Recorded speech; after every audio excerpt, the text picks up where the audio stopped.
Friends ഒന്ന് കണ്ടു നോക്കിയേ, വളരെ രസകരമാണ്. നിങ്ങൾ കണ്ടു നോക്കുക. മുമ്പോട്ട് പോകുമ്പോൾ എല്ലാം വളരെ രസകരമാണ്. നിങ്ങൾ കണ്ടു നോക്കുക.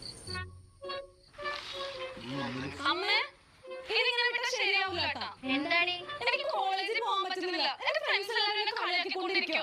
വീട്ടിൽ കോഴികൾക്കും മുട്ടയ്ക്കും ക്ഷാമം ഉണ്ടാവില്ല എന്ന് പറഞ്ഞു. നീ എന്തൊക്കെയാ പറഞ്ഞ എനിക്കൊന്നും മനസ്സിലാവുന്നില്ല. എന്റെ ഫ്രണ്ട്സിന്റെ അടുത്ത് എല്ലായിടത്തും പോയിട്ട് ഇഷ്ടമാണെന്ന് പറഞ്ഞേക്കുന്നു. ടീച്ചർമാരോടാണെങ്കിൽ വേറെ. എന്തിനാ ശോഭ ചേച്ചി പോലും വെറുതെ വിട്ടിട്ടില്ല. ഏത് ആ പിയും ചേച്ചിയോ? നിങ്ങൾ കേൾക്കുന്നുണ്ടോ?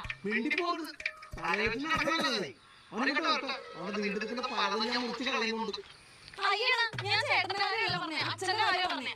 അച്ഛൻ വൈകുന്നേരം കോളേജിൽ പോയി അഴിഞ്ഞാടുന്ന കാര്യം ഞാൻ പറഞ്ഞേ. നീയേ പോയിട്ട് ആ കത്തിലെടുക്കണേ.